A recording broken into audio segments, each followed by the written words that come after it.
Hi, welcome to RTC. In this video, we will show you how you can use Microsoft Office for free. If you don't have Microsoft Office installed on your computer, then this video is for you. Here's how you can get Microsoft Office for free, and it's completely legal to use. On your keyboard, simply press Alt, Windows, Control, and Shift at the same time. This will open up the Microsoft 365 app. Here, over on the left-hand side, you can click into Word. Simply click on the blank document. And could start using Microsoft Word for free.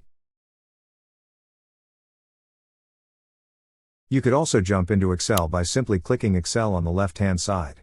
And click the blank workbook to start using it.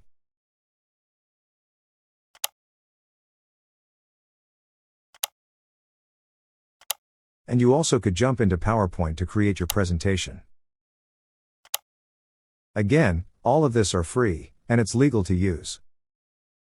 Share this video with a friend. And if you find this video helpful, hit sub, and like, if you want to learn more about computers. Thanks.